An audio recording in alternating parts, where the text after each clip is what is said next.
مشقت ہو، مشکل ہو، مصیبت، پریشانی، مصائب، آلام سے نکل کر ایک وسیع عریض جنان کی طرف جانے کا نام کیا ہے؟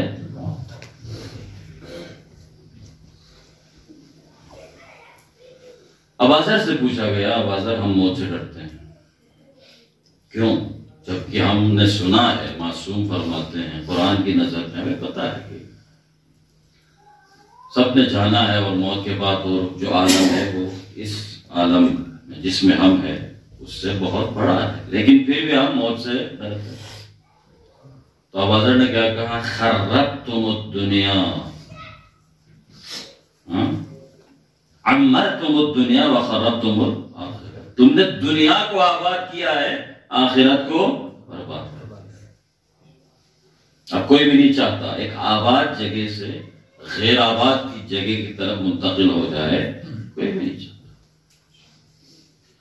دار خراب سے عمران کی طرف جانا پسند کرے گا، لیکن عمران سے خراب کی طرف جانا کوئی پسند نہیں کرے گا۔ اب جن کی زندگی معصیت پر گزری ہو، ان کے لیے وہ دار خراب ہے یا عمران ہے؟ دار خراب۔ وہاں مشکلات ہے ان کے۔ آج میں پڑھ رہا تھا قرآن میں یہ مکمل اس چیز کو واضح کر دیا ہے کہ وہ لوگ جو مطیع ہے، وہ لوگ جو تابع ہے، اور وہ لوگ جو جن کے اوپر غضب الہی ہے، وہ آپس میں برابر نہیں ہو سکتا۔ احد کے حوالے سے، جنگ احد اور اس کے اوپر جو آیت اتری ہے اس کے ذیل میں ہے، اور اس میں یہ جو لوگ گھروں میں ہیں اور وہ لوگ جو میدان میں ہیں، ظاہر ہے آپس میں برابر نہیں ہیں۔ ہم درجات، اب دونوں کے لیے درجات ہے، دونوں کے لیے درجات ہے۔ جو جنت میں جائیں گے ان کے لیے بھی درجات ہے، اور جو جہنم میں جائیں گے ان کے لیے بھی کیا ہے؟ درجات۔ ویسے درکات استعمال ہوتے ہیں، جہنم کے لیے درکات اور جنت کے لیے درجات استعمال ہوتے ہیں، لیکن تفسیر میں لکھا ہے تقریباً یہاں لفظ درجات استعمال ہوا ہے۔ خلاصہ کلام، ڈرتے کیوں ہے موت سے؟ کیونکہ گڑبڑ کرتے ہیں اس دنیا میں، اپنے آخرت کے حوالے سے فکر مند نہیں ہے، اپنے آخرت کے حوالے سے اس نے یہاں پہ کام نہیں کیا ہے۔ اب موت سے ڈر ہے، نکیر و منکر سے خوف ہے، اب سوال حساب کتاب، کیوں؟ کیونکہ اس دنیا میں اس نے اپنے آخرت کے لیے کچھ کیا نہیں۔ ایک واقعہ ملا تھا، اس میں اگرچہ واقعات کے بارے میں اب ضروری نہیں ہے 100% صحیح ہو 100%، لیکن اس کے اندر جو موجود درس ہے اس کی طرف ہماری توجہ اگر جائے تو بہتر ہے۔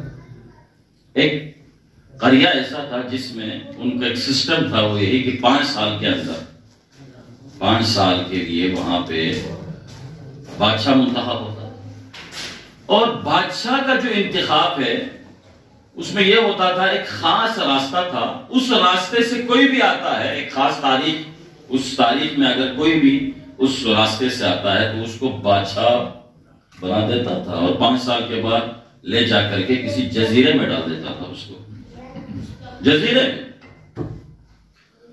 اب ایک بندہ آ گیا، اس کو بادشاہ بنا دیا، بڑا خوش ہوا، بھائی دیکھے کیا مجھ پر کرم ہو گیا، بھائی ایک دم پلک جھپکنے میں بادشاہ بن گیا۔ تو ساتھ میں جو وزیر ان کا تھا انہوں نے کہہ دیا دیکھو زیادہ خوش ہونے کی ضرورت نہیں ہے، یہاں جو تاریخ ہے وہ کچھ اس طرح ہے کہ 5 سال کے بعد آپ کو جزیرے میں ڈال دینا ہے، ایک جزیرہ وہاں پہ ڈال دے، وہاں مرے سڑے آپ، وہ کوئی اس سے کسی کا تعلق نہیں۔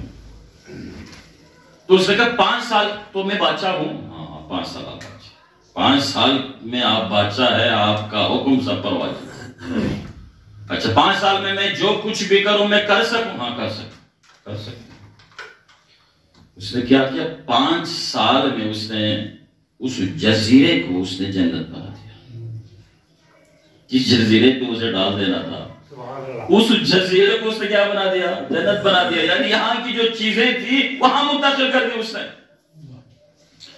یہاں کیا اس نے اب ظاہر ہے سب کے اوپر اس کا حکم واجب ہے, سبھی سنتے ہیں, سب نے اس کا ماننا ہے, تو اس نے سب کو کہہ دیا یہ لے جاؤ وہ لے جاؤ. اب یہاں وہاں اس نے محل بنا دیا, اس محل کے اندر مختلف سہولیات سے آراستہ کر کے وہاں پہ وہ جگہ اس نے جنت بنا دی. اب آپ سے پوچھتا ہوں 5 سال کے بعد اس کے لیے اس جزیرے میں جانا کوئی مشکل ہے اس کے لیے؟ کیونکہ اس نے وہ جگہ بنائی ہے. کہاں؟ وہاں جا کر کے نہیں, بلکہ یہاں بیٹھ کر بادشاہت یہاں چل رہی اس کی. یہاں بیٹھ کر کے اس نے وہاں اس جگہ کو جنت بنا دی. اب ظاہر ہے جس دن یہاں سے جائے گا 5 سال ختم ہو جائے گا, جائے گا تو ظاہر ہے وہ بخوشی جائے گا, اس کے چہرے پر خوشی ہوگی, وہ مسکرا رہا ہوگا, تبسم کے اس کے چہرے پہ ہوگا. کیوں؟ کیونکہ اسے پتا ہے بھئی میں نے وہاں جا کر مزے کرنا ہے. بس اگر ہم اس دنیا میں رہ کر, اس دنیا میں بیٹھ کر اگر ہم اپنے عاقبت کو سنوارتے ہیں, اپنی عاقبت کو آباد کرتے ہیں, تو یقین جانے جب موت سے ملاقات ہوگی تو خوف سے چہرہ بگڑا ہوا نہیں ہوگا, بلکہ چہرے پہ خوشی ہوگی. چہرے پہ ہم نے دیکھا ہے, بہت ساروں کو دیکھا ہے جو جاتے ہوئے خوش ہو رہے ہیں, جن کے چہرے پہ تبسم. شہداء کو ہم نے دیکھا, ماضی قریب میں ہم نے شہداء کو دیکھا جو آخری سانس لے رہے ہیں اور چہرے پر خوشی ہے, انگلی ہوا میں بلند ہے جی, کلمہ توحید, کلمہ نبوت, کلمہ ولایت زبان پر جاری ہے اور بخوشی جا رہے ہیں. یہ سب کیوں؟ کیونکہ وہ اپنے عاقبت کو دیکھ رہا ہے, وہ اپنی منزل کو دیکھ رہا ہے, وہ اپنی آخرت کو دیکھ رہا ہے. اسے پتا ہے کہ میرے لیے وہاں پر خوشی ہی خوشی ہے, وہاں پر استقبال ہی استقبال ہے, وہاں پر ہر قسم کے نعمات سے میں نے منعم ہونا ہے, وہاں پر میرے لیے کوئی پریشانی. وہ سب اس وقت ممکن ہے جب اس دنیا میں بیٹھ کر اپنی عاقبت کو صلوات پڑھیں. محمد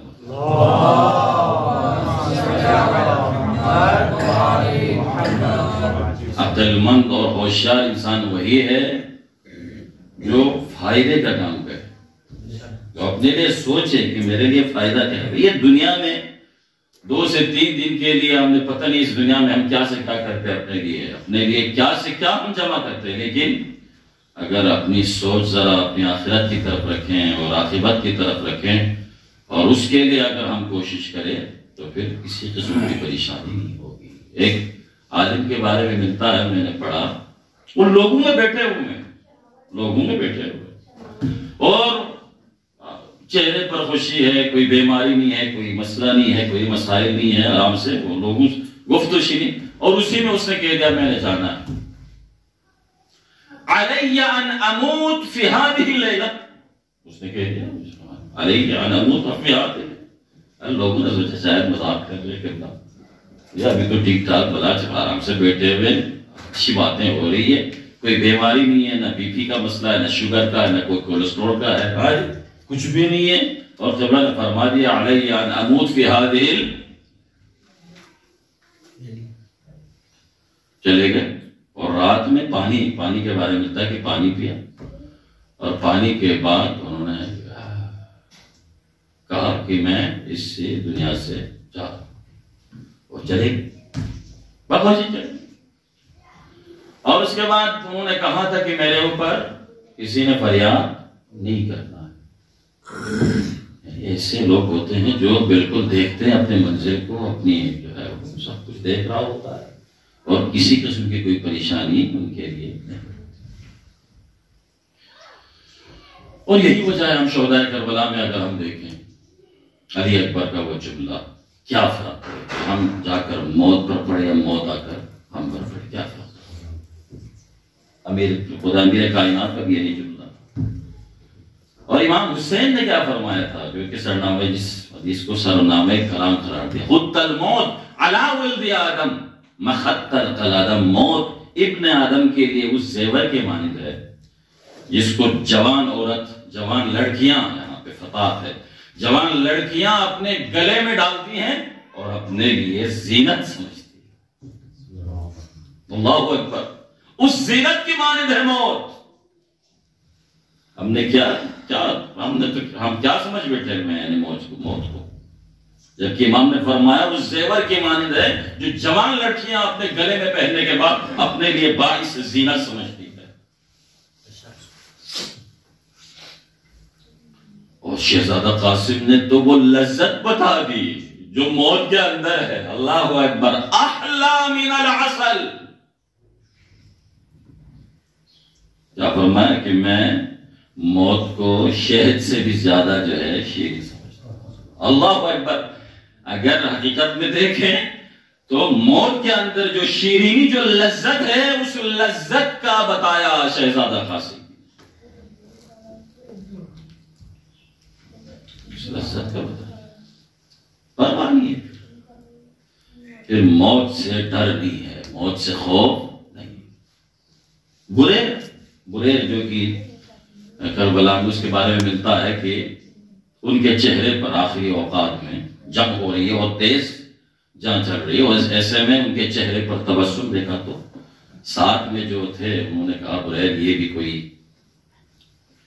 وقت ہے چہرے پر تبسم لے کر آئے۔ تو اس نے کہا خدا کی قسم، قد علم قومی، میری قوم، میرے رشتہ دار، میرے گھر والے، میرے اقارب، میرے عشیرے کے لوگ جانتے ہیں کہ میری عادت ہی نہیں ہے کہ میں بلا وجہ ہنسوں، تبسم لے کر ہم ایسے ہی چہرے پر رہنا، لیکن ابھی جو کچھ میں کر رہا ہوں وہ اس لیے کیونکہ میں اپنی منزل کو دیکھ رہا ہوں۔ ہائے ہائے ہائے ہائے، میں فرزند زہرا پر قربان ہو رہا ہوں، اس سے بڑھ کر میرے لیے کیا شرف ہو سکتا ہے؟ اور یقیناً احمد مختار استقبال کے لیے، یقیناً علی مرتضیٰ کے ہاتھوں انہوں نے سیراب ہونا ہے۔ تو موت سے وہ ڈرے جنہوں نے اپنی عاقبت کے لیے کچھ نہیں کیا، جنہوں نے اپنی آخرت کے لیے کچھ نہیں کیا، جنہوں نے بس فقط دنیا کمانے میں اپنی زندگی صرف کر دی۔